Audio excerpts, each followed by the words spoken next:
I spent a lot of time with Naina trying to figure out how much movement I could put into it and how much I couldn't, because I knew that it wasn't supposed to look like a dance, but yet it was also the one that could be a dance, I found like a lot of times I was very confused.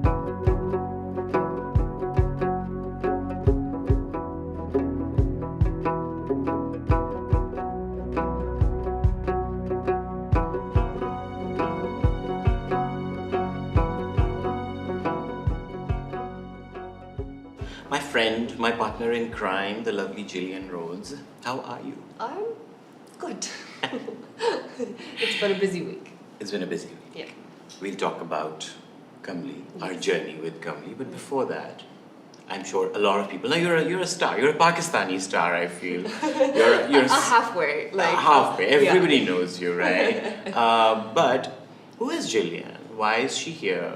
Like, I mean, some people also have a conspiracy. They think, I hope she's not a spy. I know that's. I don't know. I was like, I don't know. Like, I know her quite well, but we'll find out in time. Now I can tell you. Of course I am. So Gillian, I mean, you grew up in the U.S. of A. Yes, I did. And the U.S. of A. Who is Gillian is a good question. I find that out every 2 or 3 years. It changes, and I'm just still trying to find it out. But I think basically at the heart of it, Gillian is a dancer. I started dancing when I was 5. Ballet, basically. Ballet. Yeah, classical and ballet. Like you were trained in it. Yes. Like you took classes. Yes. I trained really intensively. Actually, I quit at a certain point because I was training so hard that I burnt out. And ballet is it's a burnout. I mean, sooner and I was or 11. later Like I burned out at 11, right?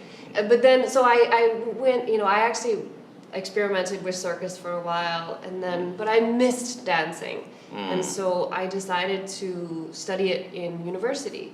Right. And then. And this is still in the US, yeah. So right. I went to Columbia, and I majored in dance, and I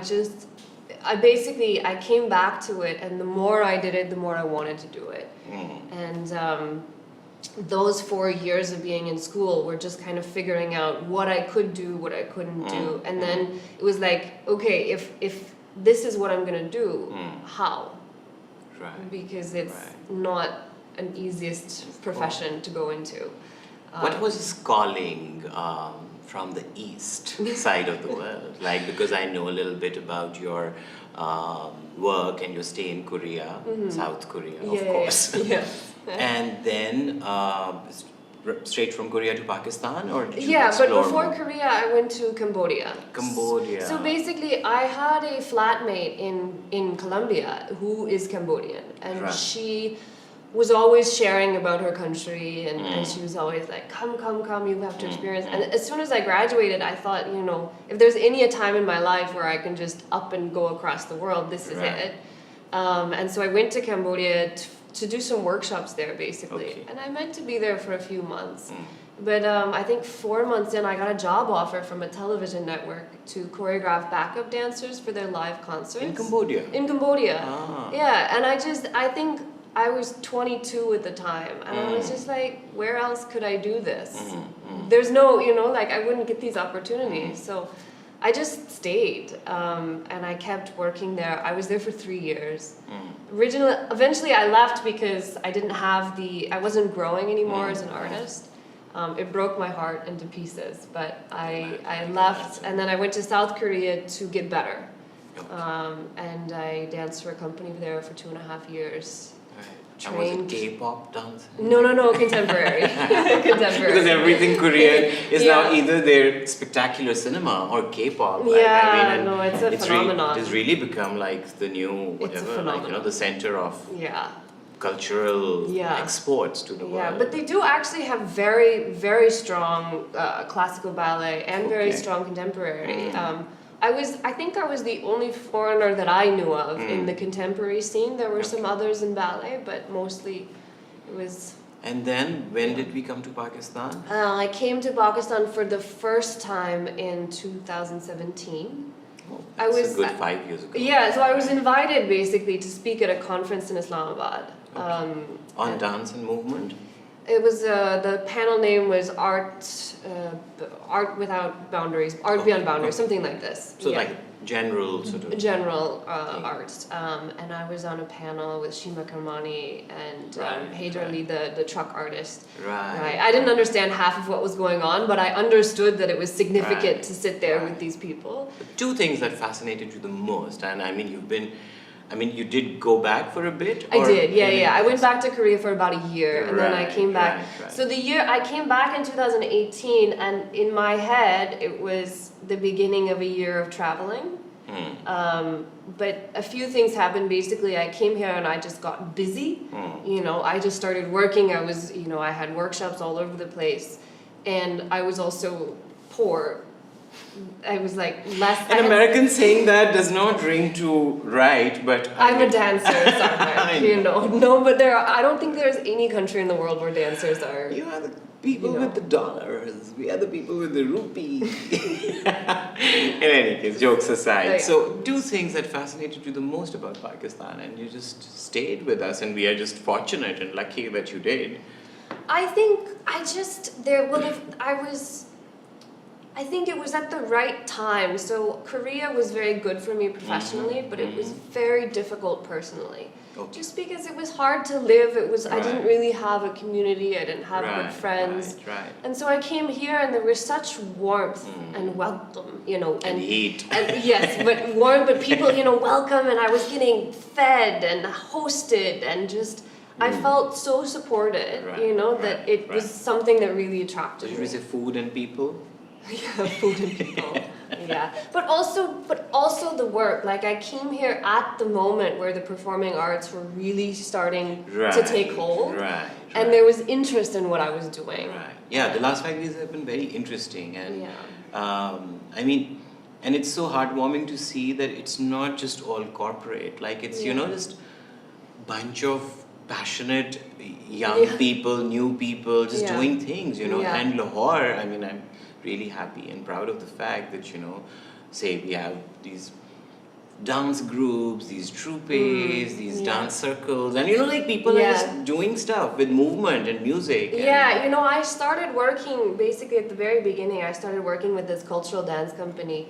It's head by someone named Muhammad Fayaz. Okay. And he's been working for almost 20 years. He's been really struggling, but his group now is really, you know, they went to Dubai last year, but they do folk. And so I originally came in, I don't remember why, maybe to do like Norwegian folk with them or Jobihe. And then, but I saw them practicing Bhangra.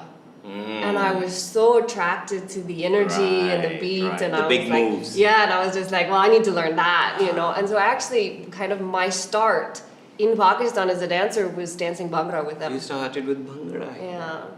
Okay, fast forwarding to Kawal, my sister, and the producer of the film. She tells me that she has this amazing new find. She's like, we just met this girl and she conducted a workshop and then she performed at her little space all over. We're sitting right now.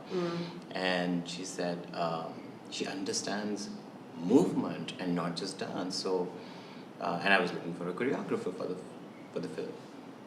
And her journey began. And what a wonderful journey. Now, your take that you are asked to choreograph for a film, for a Pakistani film. What were your initial instant reactions or? See, but I think the thing is I make it a habit of saying yes to things. That is a good thing. I don't know, it's better than saying no. Yeah, you know, it's like the theater improvisation, yes and, you know. But there are people, I think I do feel that there are two kinds of people. I mean, who can instantly say yes or who would just instantly say no. And they come back to a yes sometimes. Yeah, I think for me it was like, well, I don't know how I'm going to do it and I don't really know how it's going to work, but I'm interested in the opportunity, you know, and then from there as with most things, it's just like, let's just figure out how. Right. Yeah. And you were coming from a live performance background mostly, right? Yes. And I also believe firmly that, you know, there's no replacement, there's no substitute, nothing matches a live art, right? You know, or a live art experience for the audience also. So this is recorded. This is like, stuff that will have to be broken into shots and pieces, right? Yeah, yeah. So, I mean, I have so much to tell about our collaboration, but I want to hear from you. So, now with all the, say, the keywords I gave you, okay, we will not make it look like Bollywood. We do not want to make it look like mainstream, stereotypical kind of movement. Yeah. So now I give you 6 songs, 5 songs and a sequence. And a sequence, yeah. So the journey was like what? So I think at the beginning, and this was sometimes with you and sometimes with Fatima or Sundus and Manu or the others, is that I just wanted to have as much information as I could, you know, just pack it all in, because I think from the first meeting you told me that the songs are stories and they have to take the story forward. Absolutely. So for me, I felt like if I know where the story is going and who these characters are, then I can figure it out. You know, the tropes, you know, like you can play with those, but like if I know from here to here, this is where they need to go, the rest can be sorted. Figured out. You know, it was, I think, when I was watching, I kept thinking, like, how technical were these songs, you know? Like, they were site-specific, you know, I was choreographing for locations I hadn't seen, you know, they were elemental-based. I was just like, how did we do this? Right. And camera. I mean, camera can become a big restriction, you know, because it's not just freestyle, free space, you know. But I think all of the songs, though, for the most part, were choreographed in real time, you know? Like, they weren't cut, we didn't edit them in the sense that, like, and now they're here. Mostly long takes. Yeah, you know, so that I made them as... how I can think in my mind, I was thinking the camera can do what the camera is doing and it can be edited in whatever way, but I want it to be able to run from start to finish, almost like a performance. And that's how you prepared it, I remember. Like it could be on stage if you know, you're right. If it needed to be, it could be on stage. You're right. Yeah. So, beginning with Pani. Now I just went like, you know, you're as quick or as, you know, whatever detail you want it to be. So Pani, like, so the movement in Pani, because Pani is hardly dance, but we know that all those beats were written on paper, you made sure that those beats were followed, and how we had to practice it, just imagining that they are underwater, and then there are... Yeah, but it was basically, we started Pani from where she first sees the feather. The feather, all the way until she leaves. She runs at the end. Everything in between was part of this sequence. You know, obviously the underwater stuff, the problem is that, you know, there are things called the laws of physics, and they don't work the same way in the water as they do in the air. And so I had to kind of imagine what it would be, you know, in the water, but of course, obviously, when you're actually... Just that moment where he holds her face in his hands, I think it's everything. It defines the relationship from that get-go, you know, that, okay, he's not just saving her. It's, you know, and it's off. Like, you know, like, why would you not save someone first? Why would you, but, you know, there's that weird, poetic distraction, I feel. I mean, was such a genius stroke, invented by you, and it made all the difference. Yeah, I think it was... I remember just being in the studio, you know, with Hamza like pretending to swim. Swear. And Sabah pretending to drown. Sabah pretending to drown, you know, like, and you know, but it was so much about that sequencing, you know, like this part of the song is until the fall. We take this much time underwater. And then we have this much time, you know, on the rock, and all of the details from the ringing, the doparta, you know, and him swimming back to it, and then, you know, how do you keep the bag out of water and keep swimming? You know? That part, although we edited out because, you know, and also with Pani, the biggest challenge was we were shooting it in slow-mo. Pani is the only slow-mo bit in the whole film. There's no other slow-mo shot in the whole film. I was trying to figure out when I watched it if any of the shots from the pond made it. I know you guys went to a pool later. Now, honestly, I've lost track of what bits are from where. We even did like a whole day of a body double with Fatima wearing the same clothes because it was... I mean, underwater, it's all this blind shooting. I mean, we didn't know what we were doing. Yeah. Awais would come back up, and Sabah, of course, put in all the hard work of learning how to swim, but I still could not put her in a deep pond. Sure. So we did go to the deepest of the ponds with Fatima. Yeah, I remember that. And Hamza. Hamza is a swimmer, like a trained, experienced swimmer, and so is Fatima. But now I've lost track of, which part is who. But I know that there is no more body double bits anymore. They're not. They were there in the initial few cuts. Yeah. And but well, I think Pani really sets that tone, Yeah. And people who've watched it, they're really like, okay, like that song is full of clues for you to tie all the loose ends in the end of the film. Yeah, I think there was what I really enjoy about is that they're just trying to choreograph the tension when they are standing, when they come out of the water, and the discomfort, but also this attraction, I think the way that she takes the dupatta really says that. It's like, that... But Gillian, this is such I would say, a culturally unfair nuance, because it does not translate into every culture, right? But for you to understand that subtlety, it's a completely Eastern thing. Like, dupatta is a very Eastern thing. Secondly, that kind of, as we call it in Urdu, that sharam, that chijak, that reluctance, So, is it like, I just want to know that, is it a universal thing that any woman or a person who is in that situation feels? Or I would look at it as a very culturally restricted... I don't know that I could make that distinction. I keep my eyes open. That's how I learn languages, and it's how Can you imagine like an American human doing that? I feel like if it was a stranger, even if it wasn't with the dupatta, would be that. There's something about being face to face with a stranger in that way. Like I feel like there's that. Right. It's not in the same exact movements, but there would be that kind of what the heck is this person doing here? And Sabah has also interpreted it really brilliantly. Like, it's not your standard OTT type. But we talked about this, we worked on all of this body language. We worked on it, that it was not about, it couldn't be it's not like, and she's not like shivering, and she's not, Like, we specifically made it that we can't do that over. We have to just have this really subtle. And Shege with that right amount of that, and then, So, moving on to Mukhra.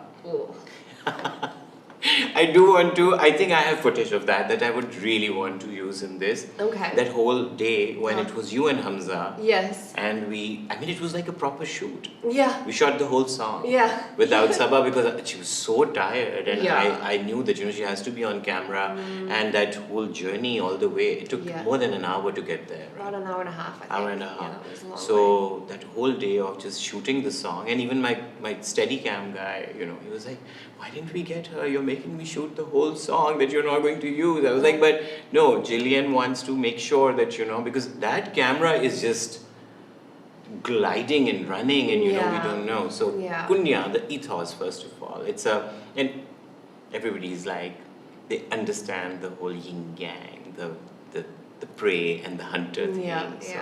And that is, I think, the whole creative ownership of that I'll give you, because I did give you, like, say, an idea what the scene and the dialogue, but then I didn't know that you would literally turn it into like a hunt. I told her that, metaphorically it's a hunt, but then I'm like, oh, she gave me a hunt. I know, and I think it was funny, because when I showed it to you and you were just like, oh, it's a hunt. I was just like, well, you asked me for one. That was meant to be like the idea behind it. But no, I was completely blown away by that the demo, or like the initial sketch that you'd done. So were you being lazy? You were like, I'm not going to reinterpret. I'll just give him a hunt. No, I don't know that maybe I just didn't understand that it was about reinterpreting. I just, you said hunt, and I was like, cool, hunt. But I think basically one of the things that you had told me is that we don't know at this point if Amaltas is trustworthy or not. Right, agree. He needs to have the dangerous... Yes, exactly. That there needed to be some aspect that was confusing between, is this a real dangerous situation or is it not? Right. You know, like in the trope, it's always clear that it's fun and games, right? Yeah. But you wanted that danger. And for me, the only way to make it partially dangerous was literally to have him almost hunt her. Hunt her, right. You know, right. and to have that it is a sense of, you know, there is some fun to it, but you're not quite sure sometimes, you know. I remember in the very first sketch, and it was you yourself, we had not included Sabah, you know, that little crouch behind those weird roots, you know, like, and by that time, I was absolutely sure we had marked the location, we had done like, you know, a 360, whatever reference for you. Yeah. And that crouch, how it translated like really like spot on the same way how you had imagined it, like, and how Sabah does it, and it's such a, you know, like when you look at it, it's almost like, say, in a Pakistani or a subcontinental sort of, you know, context, it's a very odd posture for a woman to, you know, to be seen on camera in, you know, like, I mean, like, look at her body, like, it's almost like a weird squat, and then she's crouching, and, you know, like one of her knees go, and it's identical to the first time you showed it to me. Yeah. I mean, and kudos to Sabah. I mean, she absorbed it. Really being, you know, and she was so open in rehearsals to everything we were doing, you know, which is really, as a choreographer, it's a joy to work with. Someone who's like, cool, you tell me what to do, and I'll be there for it. But yeah, I mean, that's something that I would not get, you know, like, because I wouldn't necessarily think of like, this is not a position to be on camera. I mean, it's, and you know, with what she's wearing, like, I mean, they're not used to seeing the leading character who's a woman, and, like, just running around in joggers, for example. They'd be like, no, why isn't she wearing pretty shoes? Like, why isn't she wearing her heels? But we were not letting her do that without joggers. No. You know? Just like, I was like, that's absolutely there are joggers in this scene. And then the switch. I mean, so that was like a beat that we had, that, you know, during the song, but, you know, just coming up with the, like, that for me is, and, you know, like, old school people, and I.E, Daddy, Abba, he saw it and he was like, that thing that Sabah does with her shoulders, like, that's just like, you know, he said, I didn't understand it initially when, you know, like when Hamza is doing it and then she's just mirroring, when he does it, and, you know, like, everybody gets it. But like, I'm just saying. But the only reason you get it is because Hamza does it in the beginning. In the beginning, right. Otherwise, it wouldn't make any sense. And for me, it's that it's like both of them do it a little over what I had imagined, imagined, because for me it's that subtle. It's like the twitch right before the hunt, you know, like almost before you're about to pounce, basically. You know, it's like that. It's a fake out, you know, a bluff, really. Like, I see that. Not like in a defense kind of a way, but I would say that, you know, because the camera is so up close, particularly for that Sabah shot, when she does it, so I think it becomes more exaggerated when you're so close. Because in a longer shot, it doesn't seem more. So in say, according to the theory of movement and, you know, dance and what metaphors and symbols. So this move, I mean, I didn't know. I mean, it signifies all that it signifies, but, you know, anything about the origin of this move, like? No, so for me, it really was very much in that, like, if you're, you know, facing off with someone and you're trying to say who's gonna go first, like, you have these little micro movements, that are kind of to see who's gonna move, who's gonna go, you know, who's reaching for the gun first, basically. It's this kind of thing. So it's less of a shoulder and it's more of that, you know, who's going first. And so when Hamza does it and she replies, it's like that, she's giving ground at the beginning, and then she takes the ground later. So it's for me, it's less about the actual shoulders, and it's more about that sharpness of it, like, you know.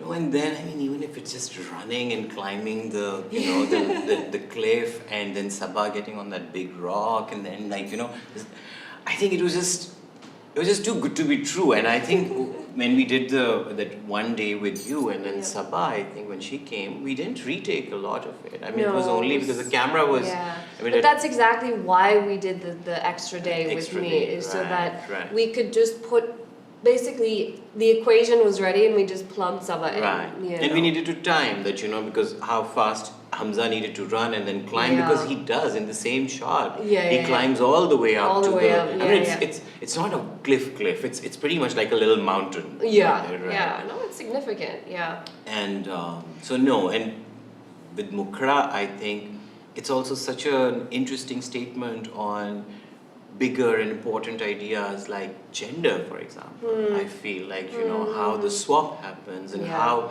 then the whole mirroring, that weird sense of unison that, it's two humans and they will get to decide what the dynamic is going to be, And even though, like after she kind of takes control of the chase, she at that moment has complete control. Like I think there's the moment where he's up on the mountain and she's down and she just goes.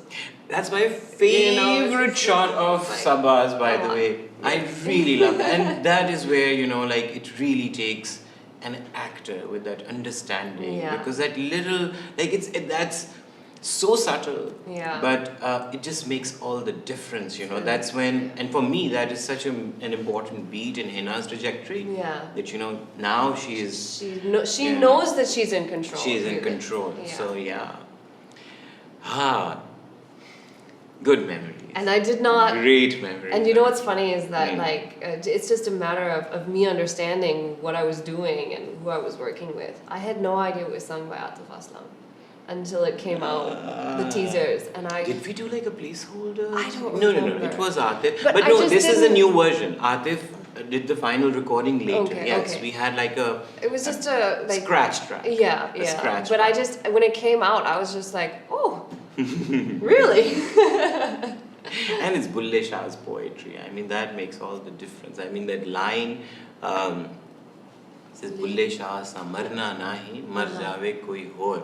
Like for me, that's also, I mean, it's a big hint at what the story is about. And that will, that determination to, I will live. I want to live. Moving to. Okay, Agh. Okay, yes. The next one. Oof. Agh, which is, I think, that's where now I can connect. So it's a bit, I mean, at least in the same territory as Bhangra. Yeah. But shadi dancing, wedding dancing, and so, I mean, I had danced at a couple weddings at that point, and I'd learned a little wee bit of Bollywood, and I'd done my Bhangra, and so I wasn't coming into it completely blind. Right. But I honestly I think that this was maybe the one that I least remember, to be honest, choreographing. Maybe because it was the least complicated in the sense that it was in one spot. I didn't have to worry about trees and jungles, and it was just in one spot. People moving Right. So I didn't. It wasn't as anxious. But there too, Gillian. I remember. The lyric, first of all, defines what this is about, right? This is about badass girls who are saying we'll set everything on fire. Sabnu la deyan agni adiyo heere jiya mein nagni adiyo lave te koi hathni adiyo pa deyan onu nathni. I mean, it's just this beautiful celebration of the feminine spirit and the energy, and I mean all. Kudos to Anjum for writing it, and Zulfikar Saab composed it. But you understanding that, okay, these moves cannot be those, honestly, the tropes of shadi dancing also, they're almost silly and boring. Especially if women are dancing.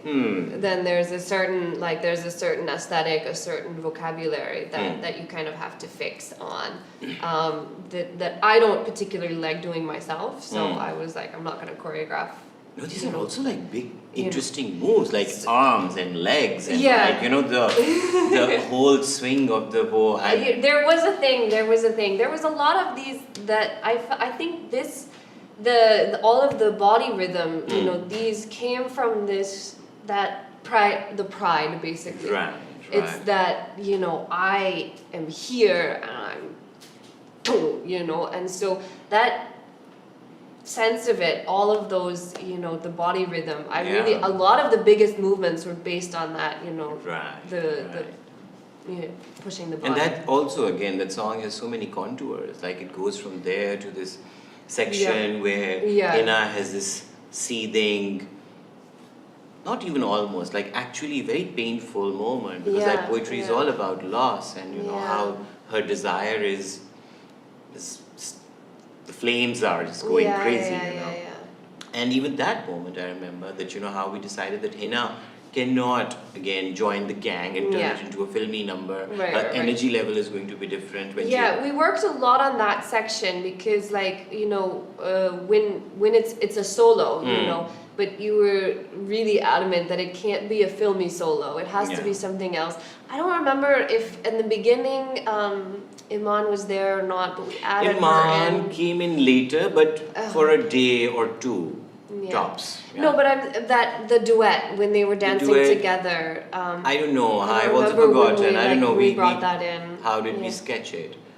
I don't know.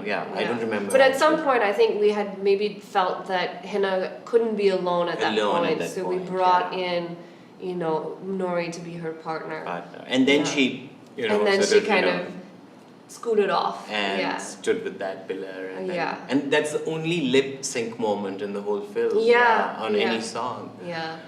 And I was reminded of this by one of the girls, I think Nida, at the premiere. She was saying when they were learning it, I had it in my mind as very strong, basically. And they were very Bhangra at the beginning, and I said, no, keep it normal, straight, normal, strong, no. Despite being like, say, loud, big movements, they don't come across as harsh. They're not hard-looking movements, But I didn't want that extra style, just like keep it the way it, No, Nida, Talia, Mirab, and Hira, and Zoe. And how quickly Zoe picked the step, and then she did it with the girls. I'm really pleased with both the track and how it is, and also, I mean, there's so much happening within the song. Like it's also not like a dance number. Like you're not just cutting to girls dancing. Sometimes they're completely in the background. There's a little bit with the flute. I mean, that is such an endearing moment for me. And Hira looks so beautiful on camera, the steam, the fire, Naina, the caves. Potentially my favorite. I don't know. The caves. Potentially my favorite. Somebody wrote in a review, they said the first half of the film is ridiculously steamy. And I think Naina really defines that, because so but with Naina, I mean, that's I'll let you tell what you thought about it. No, I was just saying that, like, it is steamy, but it's not, like, it's all subtle. Like, there's nothing in that, like, super sexy, steamy, it's just, but it's the intensity of it that I think makes, it's intimate, but it's not, like, for me, it's not seductive. I don't know. For me, it's almost like, I mean, there is a fair amount of stillness to it. Yes. The camera moves much more than it does in Pani. But their moves are really like small moves. Yes. Right? It's yeah. like almost like walking. And I remember that, my insistence on how do we make it look accident? How do we make it look incidental? That, this is just not a dance, but this waltz that kind of, just emerges out of it. It's... High five for that. Thank you. I spent a lot of time with Naina trying to figure out how much movement I could put into it and how much I couldn't, because I knew that it wasn't supposed to look like a dance, but yet it was also the one that could be a dance, I found, like, a lot of times I was very confused as to should I take it in a dance direction or should I not, and so sometimes, the tangos basically, which you don't see a lot, but you just see the steppings where they're kind of moving together. That's maybe the most dance part of it. And even there, you bring in the war. Fix the, yeah. The thing. I don't remember where that came from, to be honest. I think there came a point, it came out of my anxiety that, oh, this can look very dance-like, so how do we dishevel it? But then also, I mean, just the whole, the swiftness to it and the take that's in the film, it actually hits Hamza quite badly on his shoulder because there's a twitch in his body and one can see, because they're almost in a silhouette at that point, but I can see that, it hits Hamza on his left shoulder. Yeah. And, but I mean also just that movement when Sabah picks it and just understanding that it's almost like it's quite beautiful. I still feel that it's quite an interesting one. Yeah, I think my favorite moment of the song is when they're walking around the fire and it's almost like the beginning of Mukra again, because they started in the circling, but then she stops him.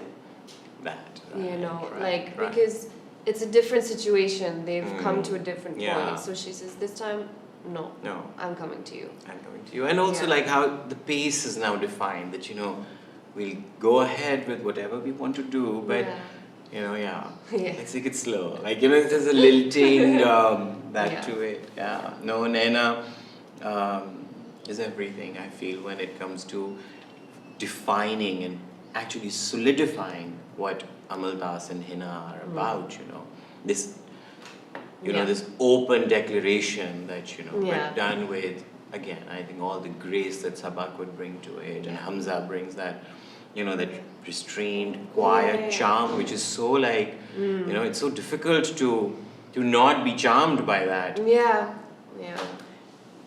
The mountains, Kash koi jaane, now the flying. Yes. The air. Now we come to the air. I think Kash was perhaps the hardest one. Oh. Just because it was in 3 locations. Yes. Shooting wise, it was the toughest. And also, I wasn't working on the track. Right? Yes, I remember. Kash wasn't ready until very late. Yeah, and so most of what I made was off the reference track. Right.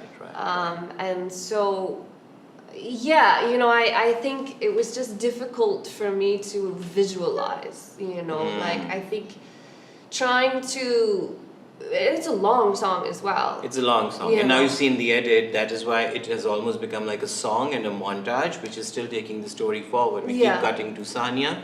And we keep cutting to Zenat and Malik Nadir also. And so it's a long song, and I think just trying to find that authenticity, the authentic movement that expressed, the freedom, but without getting bored and without losing its way, I struggle a lot with it to figure, what do they do for 5 minutes? They're not supposed to dance, but what do they do? How do they express this? And so I think that's part of where I came up with throwing the rocks, just when you're having fun, you're just out, hanging out on a fun day and there's a cliff, of course you're going to throw a rock off it, Who would not? Who would not? And then there's nobody there, So you're not worried if it's going to Yeah, so I think that it was... Although our camera was right there, every time they would throw rocks, I was like, no, the camera is on this contraption and it's almost going down, and I was like, what if a stone just hits the lens? But no, they were both very careful. But I think I had a part of my heart just palpitating on that front. And then, even from that part, then we, the second section, they were just coming through the water, I think. There was, running and then the rain. And then the rain, right? And then even in the hut, the towel and the apple, right? The apple falling outside. I feel like at the start it was a joke. And then then it came in the film, I know, I remember. I was like, okay, what are they doing? What are they doing in the hut? I was like, okay, no, it can't be she ruffles his hair or dries his hair and then they just stare at each other. No, that's not the moment we want. So just make it real. And that's where the apple came from. The apple appeared, but then not only did the apple appear, but then I feel like it might have just been that we were playing around with it and I or somebody actually dropped it. Dropped it, yeah. And then went after it, and then we were just like, what if they I did that? remember, yes.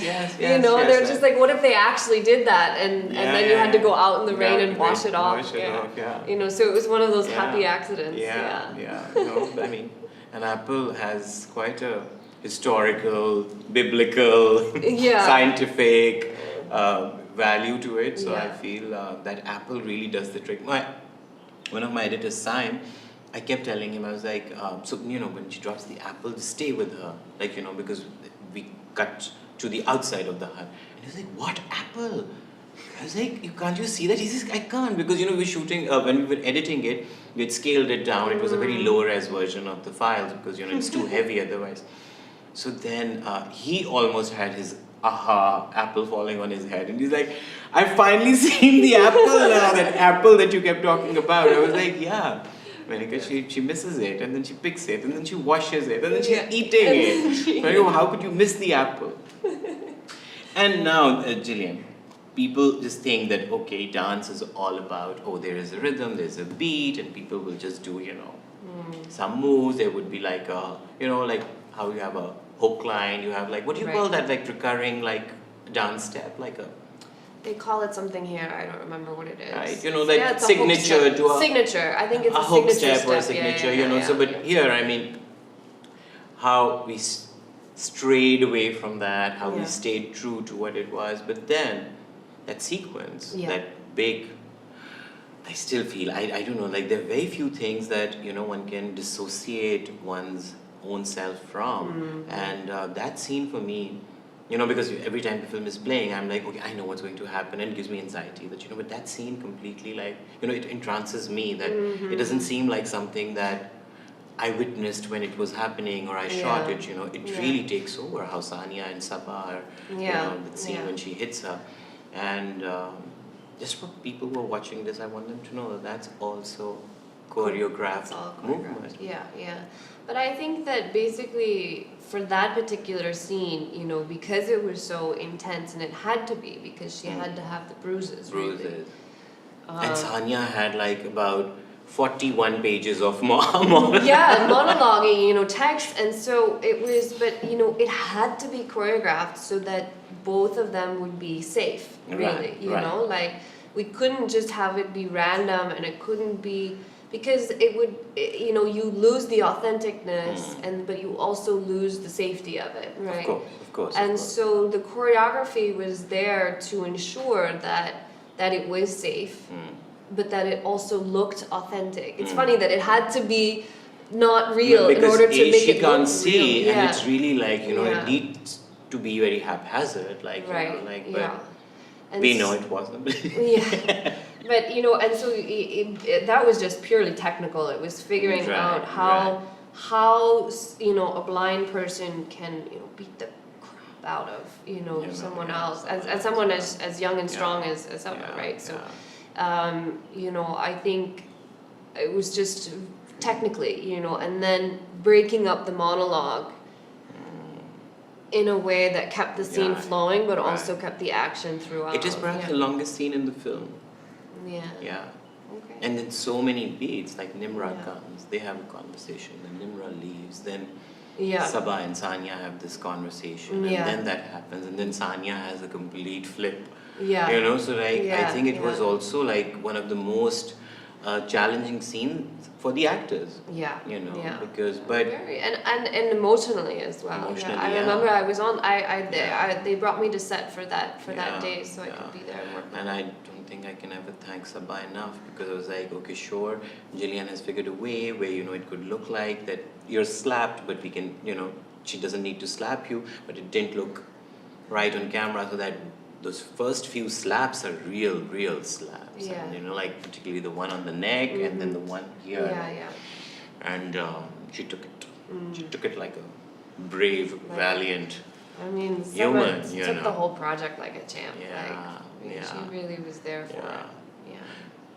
But Gillian, what a journey. I think it just like, I think more than the film now, I just feel that the journey of making it, the process of making it, just finding people like you to collaborate with, I think it's just like, it's so precious for me. Thank you And so much. it is so beautiful that how all of us just had that clean intention that we need to make this happen, like whatever it takes. You know, the terrain was rough, the budget was not fancy, the weather was like excruciatingly cold, and then but you made it happen. My team made it happen, and I can never, I think, express the actual amount of gratitude that I have. But thank you. Thank you for having me. What a wonderful opportunity. I learned so much. Thank you, Gillian.